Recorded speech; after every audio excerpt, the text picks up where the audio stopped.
की कहानी है, इसको मैं बहुत ज्यादा नहीं घसीटूंगा। मैंने यहाँ पर बहुत जल्दी समराइज कर दिए सारे ऑपरेटर्स।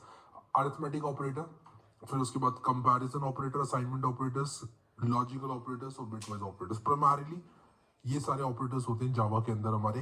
तो यहाँ पर जल्दी से एक फाइल बनाऊंगा और उस फाइल का नाम मैं यहाँ पर रखने वाला हूँ, न्यू जावा क्लास कर लेता हूँ पहले, और CWH अंडरस्कोर चैप्टर 2 है ये, और चैप्टर 2, और यहाँ पर मैं इसका नाम रख दूंगा ऑपरेटर्स, ठीक है। और डॉट जावा ये खुद ऐड कर लेता है। अब मैं यहाँ पर मेन फंक्शन एक ऐड करूंगा और जूम कर लूंगा ताकि आप लोगों को दिखाई दे। बाकी की जो फाइल्स हैं ये मैं सब बंद कर दूंगा क्योंकि मुझे नहीं लगता कि मुझे जरूरत है इन फाइल्स की। इसको भी मिनिमाइज कर दूंगा। ऑपरेटर हम सबको पता है क्या होता है, हम सब ने नोइंगली या अनोइंगली ऑपरेटर जरूर यूज किया है। आपने 2 नंबर को तो जोड़ा ही होगा अपनी जिंदगी में। 11 और 7 18 होता है, तो ऑपरेटर इसमें प्लस है, और 11 और 7 जो है उसको ऑपरेंट कहा जाता है, ठीक है। तो ये है ऑपरेटर और ऑपरेंट की कहानी। Operators are used to perform operations on variables and values.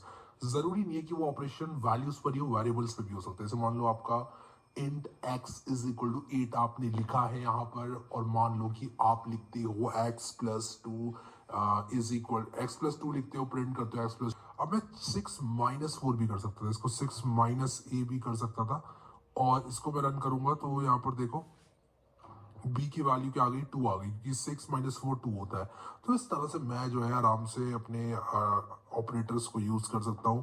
मैं मल्टीप्लाई भी कर सकता था, 6 मल्टीप्लाई में 4 हो जाता 24, और वो सब बातें तो आपको पता ही है, मैं उसमें बहुत ज़्यादा टाइम नहीं घसीटना चाहता। Time is very valuable. यहाँ पर मैं असाइनमेंट ऑपरेटर्स की बात करना चाहूंगा। हमने अननोइंगली अभी यूज किया असाइनमेंट ऑपरेटर। इक्वल टू क्या है, इक्वल टू एक असाइनमेंट ऑपरेटर है। जब मैं कहता हूँ int b equals to 6 multiply by a, तो मैं यहाँ पर क्या कहता हूँ, मैं कहता हूँ कि भाई b के अंदर 6 मल्टीप्लाई बाय a की वैल्यू को रख दो, यानी कि असाइन कर दो। यानी कि 6 मल्टीप्लाई बाय 4 अगर 24 है तो b के अंदर डाल दो। वो b नामक कंटेनर जो है, जो b नामक वेरिएबल बनाया उसके अंदर स्टोर कर दो। तो इसलिए यहाँ पर 6, तो यहाँ पर मैं आ जाऊंगा वापस से नोट्स में।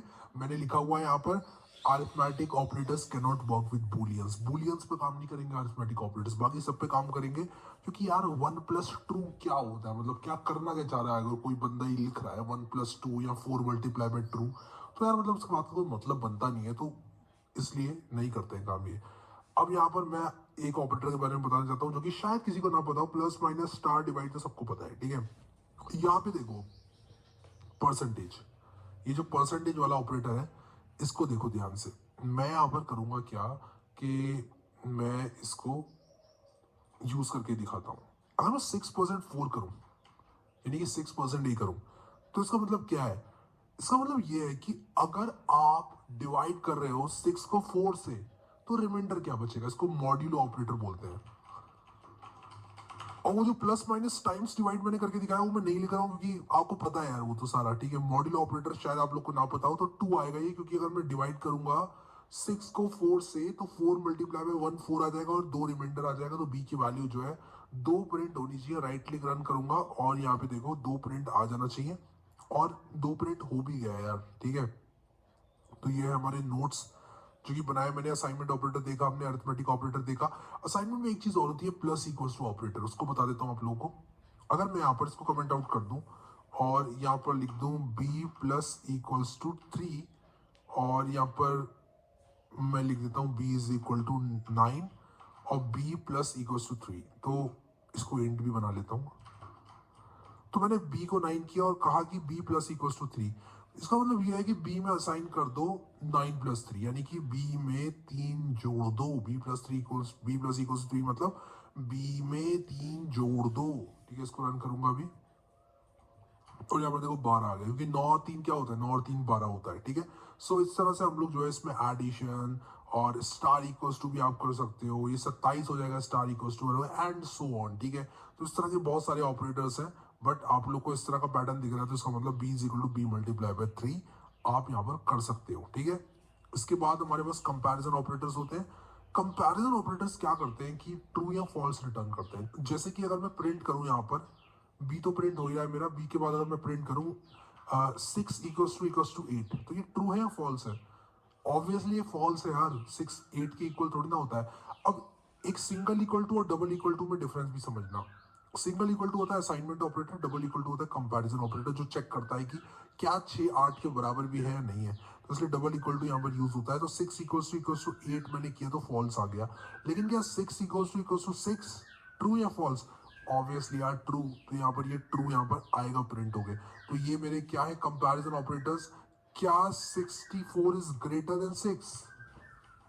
ऑब्वियसली यस यार, इट इज ग्रेटर देन 6, तो यहाँ पर ट्रू आना चाहिए मेरे पास। देखो यहाँ पर ट्रू आ रहा है। क्या ये लेस देन 6 है? अगर ये यहाँ पर मैं जरा हटा देता हूँ इसको, मैंने क्या बना दिया है, लेस देन 6 मुझे लिखना था यहाँ पर, तो 64 is not less than 6, this is false. ये फॉल्स यहाँ पर, फॉल्स में वैल्यूट होगा। अब एक बात यहाँ पे बताना चाहता हूँ आप लोगों को, ये जो सारी चीज़ें ना ये हमारी इस्तेमाल होती हैं जब हम इफ एल्स कंडीशनल्स पे जाएंगे और उनकी बात करेंगे, डिटेल में देखेंगे इफ एल्स कंडीशनल्स को, और हम जो बड़ी नज़दीकी से इस तरह के प्रोग्राम्स बनाएंगे जो कि यूज़र का इनपुट लेती हो और यूज़र का इनपुट लेने के साथ साथ उस पर रिएक्ट करती हो, ठीक है। तो अगर हम ऐसा कुछ करेंगे तब हम लोगों को ये कंपैरिजन ऑपरेटर बहुत काम आने वाले हैं। अभी बस इतना समझ लो, greater than, less than, greater than और इक्वल टू, लेस देन और इक्वल टू, इसका मतलब या तो लेस देन हो या इक्वल टू हो। तो इस तरह के ऑपरेटर्स कंपैरिजन ऑपरेटर्स कहलाते हैं। और कंपैरिजन ऑपरेटर्स जो है हमारे, वो हमने अभी देख लिए इन एक्शन, रिटर्न करते हैं ट्रू या फॉल्स, ठीक है। लॉजिकल ऑपरेटर की बात करते हैं। लॉजिकल ऑपरेटर भी यही सब बताता हूँ आप लोगों को। ये तो मैंने आउट लिखूंगा और लिखूंगा क्या 64 is greater than 5 and 64 is greater than 8।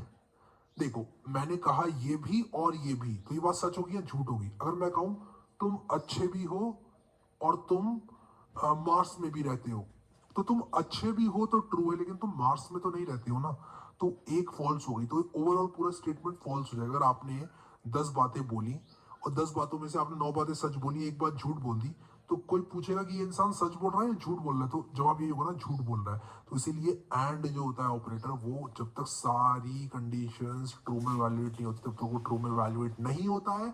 इस केस में दोनों कंडीशन ट्रू में वैल्यूएट हो रही है। 64 इज ग्रेटर देन 5 और 64 इज ग्रेटर देन 8 दोनों ट्रू हैं।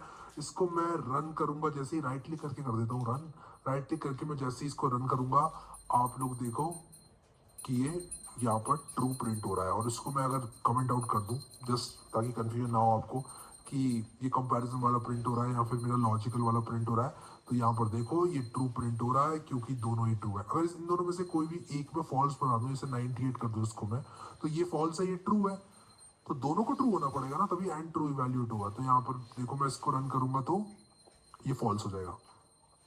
लेकिन हमारे पास एक और लॉजिकल ऑपरेटर होता है जिसका नाम है और, ठीक है। तो यहाँ पर मैं क्या करूंगा, एक और एग्जांपल दूंगा आपको। और अगर मैं इसको और कर दूं, और का मतलब होता है दोनों में से कोई एक ट्रू हो जाए। अगर दोनों में से कोई भी एक ट्रू हो जाता है तो ये ट्रू में वैल्यूएट होता है। या तो ये ट्रू हो जाए या ये ट्रू हो जाए, दोनों ट्रू हो जाए तो बहुत ही अच्छी बात है, लेकिन ये भी ट्रू हो जाए, ये भी ट्रू हो जाए, तो ये ट्रू में वैल्यूएट हो जाएगा। तो मैं इसको यहाँ पर लॉजिकल ऑपरेटर का एग्जाम्पल आपको बताता हूँ, ये ट्रू में वैल्यूएट हो जाएगा। देखो हो गया ना, ये ट्रू में वैल्यूएट। तो ये होते हैं हमारे लॉजिकल ऑपरेटर। तो मैं यहाँ पर लिख देता हूँ लॉजिकल ऑपरेटर्स, ठीक है। सेव कर दिया इस प्रोग्राम को मैंने, और ये हमारे लॉजिकल ऑपरेटर्स मैंने यहाँ पर बना दिए हैं। अगले तरह के ऑपरेटर की बात करें तो बिटवाइज ऑपरेटर। और बिटवाइज ऑपरेटर्स जस्ट मैंने इसलिए लिखे हैं ताकि आपको पता रहे कि बिटवाइज ऑपरेटर्स क्या होते हैं। बिटवाइज ऑपरेटर बिट्स पे काम करते हैं। जैसे कि अगर मैं यहाँ पर लिखूँ इंटरनेट पर 2 इन बाइनरी, तो मेरे पास यहाँ पर 1 0 आ जाएगा। अब जब मैं 2 में बिटवाइज ऑपरेटर लगाऊंगा तो वो 2 को पहले 1 0 इसकी फॉर्म से देखेगा और उसके बाद इसमें ऑपरेशंस लगेगा। फॉर एग्जांपल अगर मैं बिटवाइज ये जो एंड ऑपरेटर है ये लगा दूं, तो ये क्या करेगा, सबसे पहले इसको 1 0 में कन्वर्ट करेगा, और मान लो मैं 2 को ही 1 0 में कन्वर्ट करता हूं, तो ये बिट बाय बिट ऑपरेट करेगा, बिट बाय बिट। जैसे कि यहाँ पर आप लोगों को समझाता हूं मैं। और ये मैं बता रहा हूँ, आप स्किप भी कर सकते हो इस टॉपिक को, सिर्फ बिटवाइज ऑपरेटर को, ऑब्वियसली सारे टॉपिक्स को नहीं, बिटवाइज ऑपरेटर्स को। तो यहाँ पर मैं इसको ज़रा बीच में ले आता हूँ, इसको भी मैं ज़रा यहाँ पर बीच में लाना चाहता हूँ ताकि ये जो है सिमेट्रिक रहे चीज़ें। तो बिटवाइज ऑपरेटर जैसे मैंने कहा कि आप स्किप कर सकते हो, बट मैं बताऊंगा उन लोगों के लिए जो लोग बूलियन अलजेब्रा से बहुत ज़्यादा नाता रखते हैं। तो देखो जैसे मान लो मेरे पास 1 0 है, ठीक है, और मेरे पास एक दूसरा नंबर है जिसको मैं लिख रहा हूँ बाइनरी में 1 1, मान लो 1 1 लिख रहा हूँ। तो इन दोनों को अगर मुझे एंड करना है तो 1 एंड 1 क्या होगा, ट्रू ट्रू का ट्रू, 0 एंड 1 क्या होगा, एंड में फॉल्स हो जाता है तो फॉल्स, तो 1 0 हो जाएगा। तो मैं बिटवाइज अगर इसमें एंड लगाऊंगा 1 0 और 1 1 में, क्योंकि 2 और 3 होते हैं तो 2 आएगा। तो मैं अगर यहाँ पर आपको साउट लगाऊं कुछ इस तरह से, मैं इसको जरा कमेंट आउट करता हूँ ताकि यार आपको पता तो चले यहाँ पर क्या चल रहा है। और मैं यहाँ पर इसको ऐसे लगा देता हूँ कि भाई मैंने यहाँ पर इसको और ऑपरेटर लगाया है, ठीक है, सॉरी एंड ऑपरेटर लगाया है इसमें। तो मैं अगर यहाँ पर ऐसे कर दूँ साउट और मैं यहाँ पर लिख दूँ 2 बिटवाइज एंड, यानी कि सिंगल एंड 3, तो ये 2 आएगा, क्योंकि देखो 0 एंड 1 क्या होगा 0, 1 एंड 1 1 होगा, 1 0 2 होता है, ठीक है। तो इस तरह से ये मुझे क्या देगा, ये मुझे 2 दे देगा। 2 और 3 का मैं बिटवाइज एंड करूंगा तो 2 हो जाएगा। बट मैं यहाँ पर आप लोगों को बिल्कुल भी रिकमेंड नहीं करता हूँ कि आप इसकी डिटेल्स में जाएं। आपको बस पता होना चाहिए यहाँ पर कि क्या होते हैं कंपैरिजन ऑपरेटर्स, क्या होते हैं हमारे अरिथमेटिक ऑपरेटर्स। मैं थोड़ा सा चीज़ों को ना स्ट्रक्चर कर देता हूँ, और क्योंकि ना मैंने इसको थोड़ा सा घिचपिच कर दिया है, तो मैं नहीं चाहता कि यार मैं कोई ऐसा काम करूँ जिससे आपको थोड़ी सी भी दिक्कत हो, ठीक है। तो अरिथमेटिक ऑपरेटर्स, ये अरिथमेटिक ऑपरेटर्स यहाँ पर बताएं, फिर उसके बाद कंपैरिजन ऑपरेटर्स मैंने बताया, असाइनमेंट ऑपरेटर यहाँ पे बताया मैंने आपको, असाइनमेंट ऑपरेटर्स, फिर कंपैरिजन ऑपरेटर्स है, और कंपैरिजन के बाद लॉजिकल ऑपरेटर्स है, और इसके बाद बिटवाइज ऑपरेटर भी मैंने यहाँ पर आप लोगों को बताया। तो मैं यहाँ पर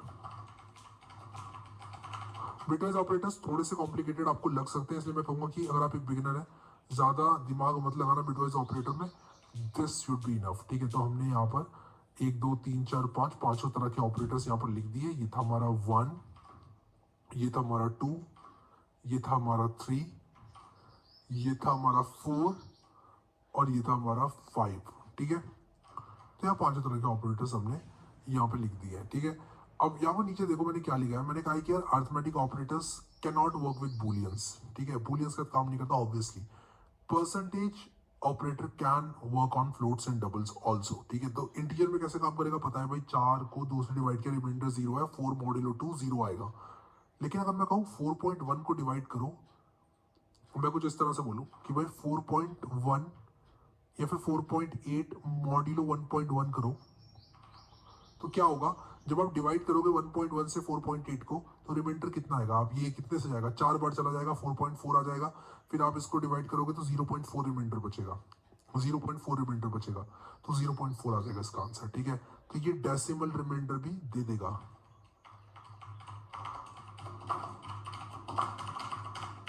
और मैं इस चीज को पता है कहाँ लिखूंगा, इस चीज को मैं ले जाके लिखूंगा